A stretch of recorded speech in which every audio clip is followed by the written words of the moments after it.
வணக்கம். இன்று எங்கள் பள்ளியில் ஆண்டு விழா நடைபெற உள்ளதால் எங்களை வாழ்த்து வந்த அனைவருக்கும் எங்களது வணக்கங்கள். இந்த அரங்கத்தில் எங்கள் பெற்றோர்களும் இருக்காங்க, எங்கள் ஆசிரியர்களும் இருக்காங்க.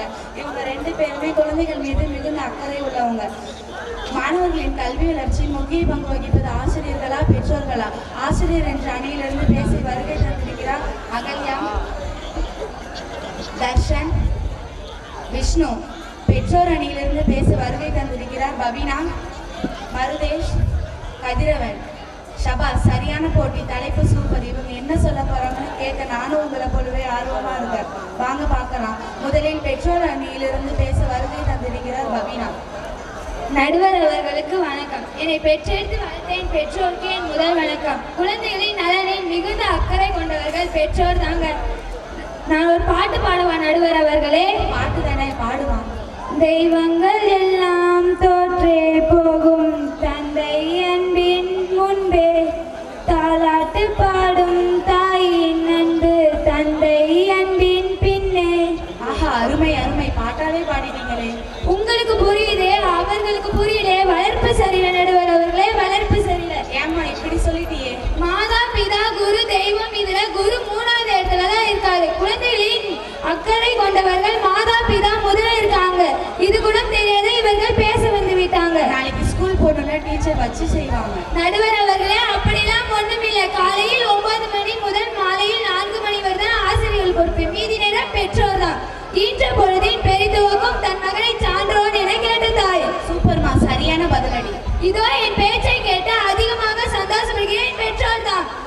கருவில் சுமப்பது தாய், தோளில் சுமப்பது தந்தை. பெற்றோரின் நன்மை தெரியாத இவர்கள் பேச வந்து விட்டாங்க. பேஸ்மெண்டே ஸ்ட்ராங்கா இருக்கேன். இத்துடன் என் உரையை முடிவு செய்கின்றேன். நன்றி. அடுத்ததாக ஆசிரியர் அணியிலிருந்து அகல்யாவை அழைக்கிறேன். அனைவருக்கும் வணக்கம். என் ஆசிரியருக்கு என் பணிவான வணக்கம். நடுவர் அவரே, என் தோழி நான் பேச வேண்டியது எல்லாமே பேசிட்டாங்க. ஆனா உட்கார்ந்த இடம் தான் வேற.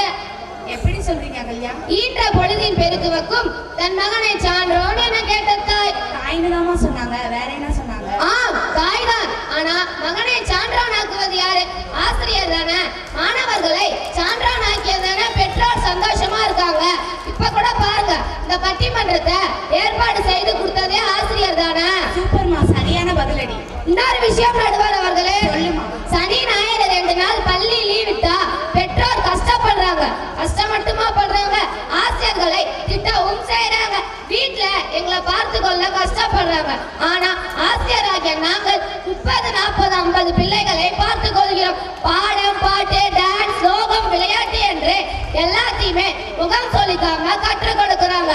அது மட்டுமா கற்றுக் கொடுக்கிறாங்க, அவங்களுக்கு ஒழுக்கத்தையும் சேர்த்து கற்றுக் கொடுக்கிறாங்க. பெற்றோர் 2 பேருமே வேலைக்கு போறதால எங்க கூட டைம் ஸ்பெண்ட் பண்ண முடியல. டைம் ஸ்பெண்ட் பண்ண முடியல. சோ பெற்றோரை காட்டினாலும் ஆசிரியர்களே குழந்தையின் மீது அக்கறையாய் இருக்காங்க. களிமண்ணாய் வரும் குழந்தைகளை ஒரு சிற்பியாய் செதுக்கிறதும் ஆசிரியர் தான். ஒரு நல்ல குடிமகனாய் எங்களை மாற்றுறதும் ஆசிரியர் தான்.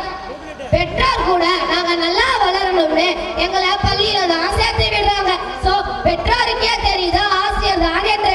அதனால் குழந்தையின் வளர்ச்சியில் முக்கிய பங்கு வகிப்பது ஆசிரியர் தான் என்று கூறி எனது உரையை முடித்துக் கொள்கிறேன்.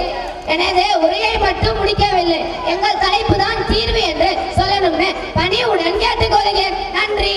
இவங்க சொல்றதும் கரெக்டா தான் இருக்கு. அடுத்ததாக பெற்றோர் அணியிலிருந்து மருதேஷை அழைக்கிறேன். நடுவர் அவர்களே, நான் உங்கள் முன்னோர் ஆயனிப்பதற்கு காரணம் யார் தெரியுமா? என் பெற்றோர்கள் தான் காரணம். நிலா காட்டி சோறு கொடுத்தது யாரு? என் பெற்றோர் தானே. நடுவர் அவர்களே, நான் ஒரு பாட்டு பாடட்டுமா? பாட்டு தானே, பாடு. ஆராரோ கேக்குதம்மா, நேரேனில் வந்தது என் நிஜமா, நான் கொண்ட காயங்கள் போகுதம்மா, நொடியில் மெல்லிசையாகுதம்மா. பார் நடுவர் அவர்களே, இதில் கூட பெற்றோரை பற்றி தான் பாடிருக்காங்க. கண்டிப்பா. என் மேல் உயிராக இருப்பவர்கள் தான் என் பெற்றோர்கள். ஆமா ஆமா, யாராலையும் மறக்கவே முடியாது. ஆனா ஆசிரியர்கள் எப்பவும் கையில குச்சோட தான் சுத்துவாங்க. அப்படியெல்லாம் இல்லையே. என் குழந்தைக்கு எந்த சாப்பாடு பிடிக்கும், என்ற ட்ரெஸ் பிடிக்கும் என்றெல்லாம் எங்களுக்கு தான் தெரியும். ஆமா, அப்பா அம்மா இல்லைன்னா ஒன்றும் இல்லையே. ஆசிரியருக்கு தெரியுமா? சொல்லுங்க நடுவர் அவர்களே, ஆசிரியருக்கு தெரியுமா? ஆசிரியருக்கு தெரியுமா? சொல்லுங்க நடுவர் அவர்களே, ஆசிரியருக்கு தெரியுமா? இல்லை இல்லை. ஒவ்வொரு குழந்தைக்கும் முதல் டீச்சர் அவங்க அம்மா தான். எனக்கு பேச கற்றுக் கொடுத்தது எங்கள் பெற்றோர் தான். நான் தடுமாறி கீழே விழும்போது எல்லாம் ஓடிவான்னு சொல்லி எனக்கு நடக்க சொல்லி கொடுத்தது எங்கள் அப்பா தான். ஆனால் ஸ்கூலுக்கு போனால் எங்கள் டீச்சர்கள் சொல்கிற வார்த்தை டூன்னு டோன்ட்டுன்னு சொல்லுவாங்க. இப்படி தான் டோன்ட்டுன்னு சொல்லுவாங்க.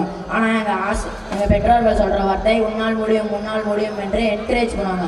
என் பெற்றோர்கள் டூன்னு சொல்லுவாங்க. ஆனால் ஆசிரியர்கள் டோன்ட் தான் சொல்லுவாங்க. இதுதான் ஆசிரியருக்கும் பெற்றோருக்கும் உள்ள வித்தியாசம். நல்ல வாய்ப்பு அளித்த நடுவர் அவர்களுக்கு நன்றி.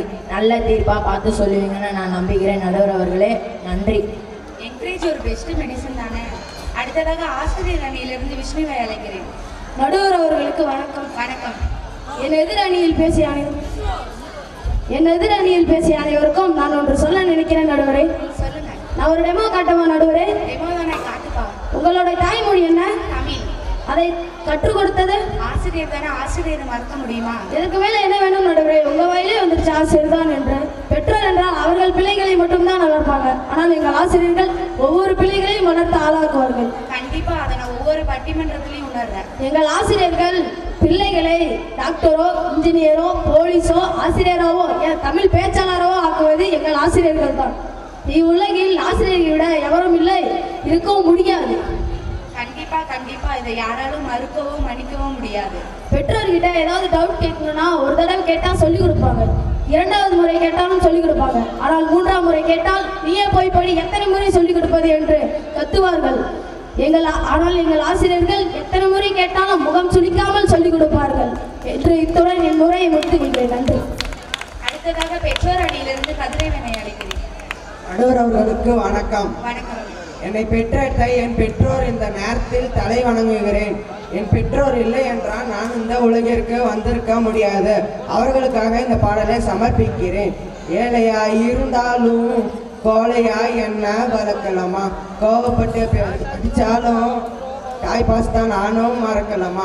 நடுவர் அவர்களே, எத்தனையோ பாடல் அம்மாவுக்காக எழுதினாங்க. ஒரு பாடல் கூட ஆசிரியர்களுக்கு எழுதின மாதிரி எனக்கு ஒன்றும் தெரியலையே. இதுல இருந்து என்ன தெரியுது? தாய்க்கு பின் தான் அனைவரும் என்று என் உரையை முடித்துக் கொள்கிறேன். நல்ல தீர்ப்பை அளிக்குமாறு வேண்டி கேட்டுக்கொள்கிறேன். நன்றி. தாய் தான் சும்மாவா? தாய் இல்லை என்றால் நம்ம யாரும் இல்லை. இறுதியாக தர்ஷினி ஆசிரியர் அணியிலிருந்து அழைக்கிறேன். நடுவரே வணக்கம். நான் எடுத்துக்கொண்ட தலைப்பு ஆசிரியர். நடுவர்களே, சுற்றி வளைச்சு பேசாம நேராக பாயிண்ட்டுக்கு வரேன். ஃபர்ஸ்ட் உட்காந்து பேசினாங்களே பவினா, தெய்வங்கள் எல்லாம் தோற்றே போகுன்னு பாடினாங்க. ஆனா எங்க ஆசிரியருக்கு நாங்க ஒரு பாட்டு வச்சிருக்கோம். கோவிலுக்குள்ளே தெய்வம் இருக்கு, தேடி வந்த தெய்வம் இங்க இருக்கு. அது யாரும் தெரியுமா நடுவர் அவர்களே? ஆசிரியர் தானே. அவர்கள் தானே எங்கள் ஆசிரியர்கள். 2ஆவதா பேசினானே என் ஃப்ரெண்டு மருதேசன், அவன் பேசுறப்ப எனக்கு சிரிப்பு தான் வருது. நிலா காட்டி சோறு கொடுத்ததா அந்த காலம். இப்பெல்லாம் எங்க நிலா காட்டி சோறு கொடுக்குறாங்க? செல்லை காட்டி தானே சோறு கொடுக்குறாங்க. இப்ப செல்லை கொடுத்து பிள்ளைகளை வீணாக்குறாங்க. அம்மா சீரியல் பார்ப்பதற்காக குழந்தைகள்கிட்ட செல்லு கொடுக்குறாங்க. அப்புறம் என் பிள்ளை எழுதவில்லை, என் பிள்ளை படிக்கவில்லை என்று ஆசிரியரிடமே கூறுகிறார்கள். உலகை அழித்து கொண்டு இருக்கும் ஒரு பொருள்னா அது செல்போன் தானே. இனியாவது செல்லை கொடுக்காமல் சொல்லி கொடுங்கள். இனியாவது செல்லை காட்டி சோறு ஊட்டாமல் கதை சொல்லி சோறு ஊட்டுங்கள். டாக்டருக்கு செட்டஸ்கோப் எவ்வளவு முக்கியமோ அது போல டீச்சருக்கு குச்சி முக்கியம். ஏன்னா 30-40 பேர் சமாளிக்கணும். என்ன சும்மாவா நடுவர் அவர்களே? இத்துடன் என் உரையை முடித்துக் கொள்கிறேன். நன்றி. தர்ஷன் செல் சொல்லு ரைமிங்லாம் பின்றாங்களே. இந்த பட்டிமன்றத்தை பார்த்தவங்க எல்லாரும் என்ன நினைக்கிறீங்கன்னு எனக்கு புரியுது. இந்த பட்டிமன்றத்துக்காக நான் ஒரு கதை சொல்றேன். ஒரு பானை உருவாக்கணும்னா அதுக்கு மண்ணு வேணும், குயவரு வேணும். ஒரு பறவை உயிர் வாழணும்னா அதுக்கு உணவு வேணும், இருக்க இடமும் வேணும். ஒரு குழந்தையை பெற்றெடுப்பது பெற்றோர்கள், பெற்காத பிள்ளை என்று நினைப்பது ஆசிரியர்கள். ஆக மாணவர்களின் கல்வி வளர்ச்சியில் முக்கிய பங்கு வகிப்பது இருவருமே என கூறி இத்துடனே பட்டிமன்றத்தை நிறைவு செய்கிறேன். நன்றி, வணக்கம். நன்றி. அதாவது